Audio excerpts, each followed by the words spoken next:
अस्सलाम वालेकुम students. Fix preposition का हमारा लेक्चर है जो हम पहले भी इसको देख रहे हैं। मज़ीद आगे देखते हैं कि कौन कौन सी प्रेपोजिशंस हैं।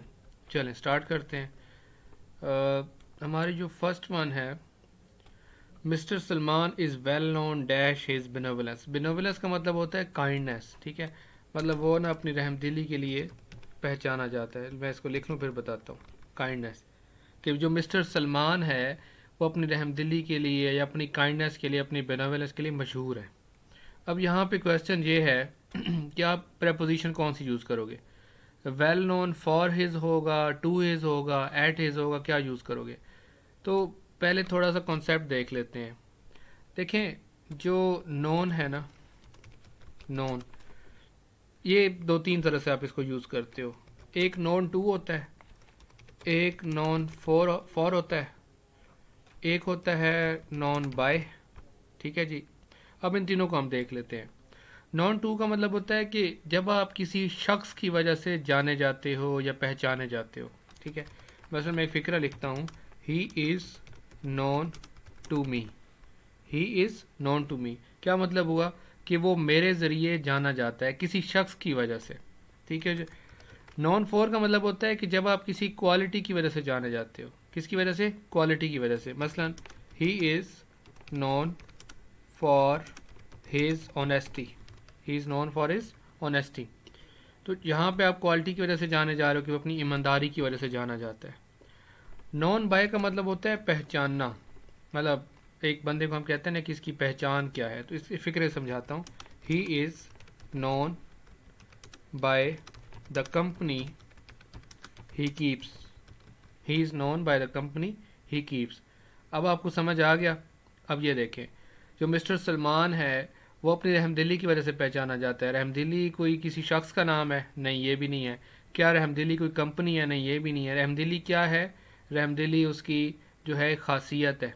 ठीक है। तो क्या है? जैसे ऑनेस्टी है, जैसे रहमदिली है, तो यहाँ पे क्या आना चाहिए? नॉन फॉर आना चाहिए। क्लियर है ये कॉन्सेप्ट? नॉन फॉर आना चाहिए। आगे चलें। Next one, he lives entirely dash vegetable these days. इस बात का मतलब ये है, इंटायरली मीन मुकम्मल तौर पर या पूरी तरह से, कि वो इन दोनों पूरी तरह सब्जियों पर रहता है या गुजारा करता है, या जो भी आप इसको नाम दे दो। अब यहाँ पे क्वेश्चन ये है कि लिव ऑन आएगा, लिव विद आएगा, लिव बाय आएगा, आप क्या यूज़ करते हो? Just a minute,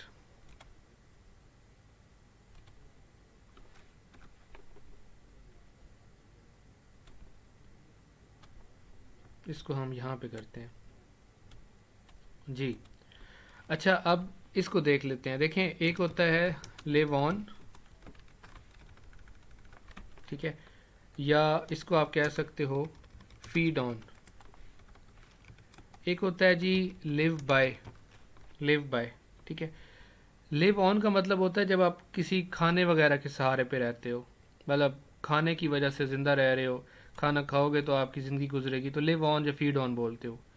live by होता है कि जब आप किसी चीज़ के सहारे, मसलन आप अपने जो असूल हैं, जो प्रिंसिपल्स हैं, ख़ास तौर पे प्रिंसिपल्स, ठीक है, या आप कह सकते हो कि कोई भी ऐसी चीज़ है जिसकी वजह से आप ज़िंदा रहते हो। मसलन मैं यहाँ पे एक सेंटेंस लिखता हूँ, he lives by his major income. Major कहते हैं बहुत थोड़ी जो उसकी एक इनकम है, उसके सहारे वो ज़िंदा रहता है, बहुत थोड़े से पैसे कमाता है।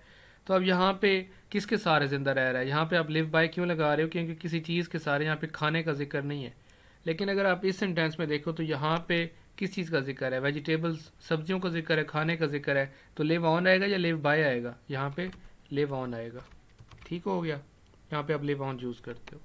नेक्स्ट पे आते हैं, third one, I have to live dash the labour of my own hands. Labour of my own hands का मतलब होता है कि जब आप अपने हाथ से मेहनत करके जो है वो जीना चाह रहे होते हो, या आप कहते हो कि मैं जीना चाहता हूँ, ठीक है, खुद मेहनत करके। अब यहाँ पे जो मेहनत है वो खाने की चीज़ है, या मेहनत जो है कोई और चीज़ है। तो अगर खाने की चीज़ है तो फिर हमें लिव ऑन लगाना है, और अगर कोई असूल है या कोई और चीज़ है जिसके सहारे आप ज़िंदा रह रहे हो तो लिव बाय लगाना है। तो यहाँ पे क्या आना चाहिए? आप लोग सोचो यहाँ पे क्या आना चाहिए। I have to live dash the labour of my own hands, तो लिव बाय आना चाहिए। ठीक है जी।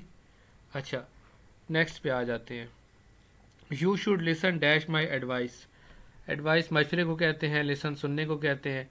तो लिसन के साथ आप हमेशा टू यूज़ करते हो। क्या यूज़ करते हो? टू यूज़ करते हो।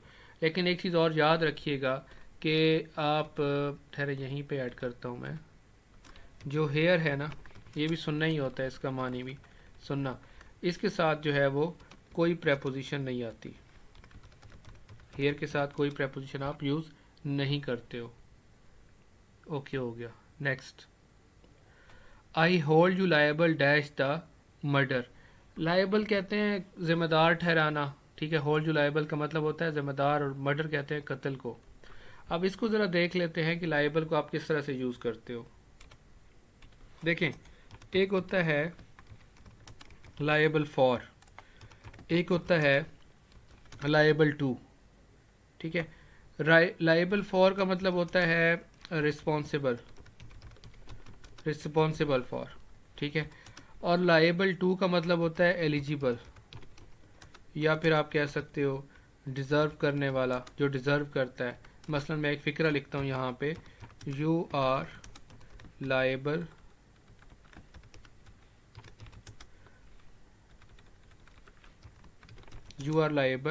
टू वोट या टू दिस जॉब, जो भी है।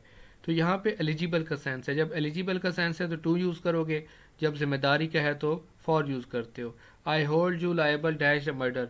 क्या यहाँ पे आप ये मतलब लोगे कि मैं कत्ल के लिए तुम्हें एलिजिबल तस्वुर करता हूँ कि ठीक है जी तुम डिज़र्व करते हो, कत्ल कर सकते हो? ऐसा तो नहीं है। हम यहाँ पे उसको ज़िम्मेदार ठहरा रहे हैं। तो यहाँ पे क्या आएगा हमारे पास आंसर? फॉर आएगा, ठीक है। लायबल फॉर आप यूज़ करते हो। आगे चलें। ही इज़ लायबल, एक minute, he is liable dash imprisonment and fine. Imprisonment जो है वो कैद को कहते हैं, फ़ाइन जुर्माने को कहते हैं, कि वो कैद और जुर्माने का ज़िम्मेदार है। अब यहाँ पे आप क्या यूज़ करते हो? यहाँ पे आप टू यूज़ करोगे, ठीक है। यहाँ पे आप टू यूज़ करते हो, मतलब कि वो जो है वो डिज़र्व करता है, उसने कोई जुर्म किया है, वो डिज़र्व करता है कि उसे जेल भी होनी चाहिए और उससे जुर्माना भी लिया जाए। वो डिज़र्व करता है ये चीज़। अगर उसने नहीं किया तो फिर उससे नहीं होगा ये सारा कुछ। Number next, never laugh dash the old person, ठीक है। तो लाफ जो यहाँ पे अगर इसकी हम पहले देख लें कि इसकी ट्रांसलेशन क्या है, तो यह कि बूढ़े लोगों पर कभी ना हंसें। तो लाफ एट होता है, शायद आप लोगों ने ये बहुत दफ़ा देखा हो, लाफ एट होता है। कुछ और वर्ड्स भी हैं जिनके साथ आप एट लगाते हो, ठीक है। एक तो हमारे पास लाफ एट हो गया, दूसरा हमारे पास है स्माइल एट, फिर हमारे पास आता है गिगल एट, ठीक है। ये गिगल एट होता है कि जब आप बार बार रिपीटेडली हंसते हो, ठीक है। रिपीटेडली हंस भी रहे हो लेकिन अनकंट्रोल्ड हो, मतलब आपको खुद पे कंट्रोल नहीं है हंसते हुए। फिर एक और वर्ड होता है मॉक एट, ये सारे हंसने के लिए यूज़ होते हैं, ठीक है। जब आप ना किसी का एक्शन कॉपी करते हो ना, किसी की नकल उतारते हुए हंसते हो, तो उसको हम मॉक एट कहते हैं। उसके बाद होता है गियर एट। इसका मतलब होता है कि इसका मतलब होता है प्रिपेयर करना, एडजस्ट करना, ठीक है। और एक होता है चक्कल एट, ठीक है जी, चक्कल एट। चक्कल एट ये होता है कि जब आप थोड़ा सा खामोशी से हंसते हो, अपनी हंसी दबा के और उस तरह से स्माइल करने की कोशिश करते हो। तो जितने भी वर्ड्स हैं, laugh at, smile at, giggle at, mock at, jeer at, chuckle at, इन सब के साथ आप एट लगाते हो, ठीक है जी। ये कॉन्सेप्ट भी क्लियर है, आपके पास एक्स्ट्रा भी डिटेल्स आ रही हैं। She has great liking dash children. तो लाइकिंग मोहब्बत को भी कहते हैं, पसंद को भी कहते हैं, किसी बच्चों से बहुत मोहब्बत है।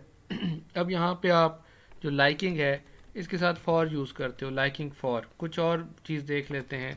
एक आपके पास लाइकिंग फॉर होता है, अफेक्शन फॉर भी आप यूज़ करते हो, अफेक्शन फॉर, ठीक है। उसके बाद इंक्लिनेशन के साथ भी फॉर लगाते हो, इंक्लिनेशन फॉर। इंक्लिनेशन कहते हैं किसी चीज़ की तरफ झुकाव होना, ठीक है। इंक्लाइन से निकला इंक्लिनेशन। उसके बाद एक और वर्ड है प्रोपेंसिटी, प्रोपेंसिटी फॉर, ठीक है। इसमें भी यही होता है कि आप किसी चीज़ के लिए इंक्लिनेशन या टेंडेंसी शो करो, तो उसके लिए आप फॉर लगाते हो, liking for, affection for, inclination for, propensity for. जितने भी आपके कंपिटिटिव एग्जाम्स हैं, अगर आप इस तरह से याद करो, इस तरह मैं करवा रहा हूँ, मैं सिर्फ एक फ़िक्रा नहीं बताता, मैं उससे रिलेटेड और भी चीज़ें बता रहा हूँ। इनको ऐसे ही याद करें, बहुत फ़ायदा होगा आपको, पेपर में समझ आएगी ये बात। Next, the mother parted dash her married daughter in sorrow. अब पार्टेड का मतलब तो होता है जुदा होना, ठीक है, कि माँ अपनी जो शादीशुदा बेटी से गम में जुदा हो गई, इसका ये मतलब बनता है। यहाँ पे आपने याद क्या रखना है कि पार्टेड के साथ आप क्या यूज़ करते हो, फ्रॉम यूज़ करते हो, पार्टेड फ्रॉम। जब आप किसी पर्सन से अलहदा होते हो तो क्या लगाते हो, पार्टेड फ्रॉम। ठीक है जी। तो इसको याद करें अच्छे से, इसको समझें और कोशिश करें स्क्रीनशॉट जो लोग लेते हैं अच्छी बात है, लेकिन कोशिश यही करें कि नोट्स बनाएं, सिंगल पेज नोट्स बनाएं, ताकि आपको इसके ऊपर बहुत ज़्यादा आसानी हो जाए। और अगर किसी को समझ नहीं आता सिंगल पेज नोट्स कैसे बनाते हैं तो मुझसे पूछ सकते हैं। जो भी लेक्चर मैं डिलीवर करता हूँ सिंगल पेज नोट्स बनाएं, उसमें यह होता है कि पेपर से पहले आपको रिवीजन करने में बहुत आसानी हो जाती है। ठीक है जी, अल्लाह हाफिज़।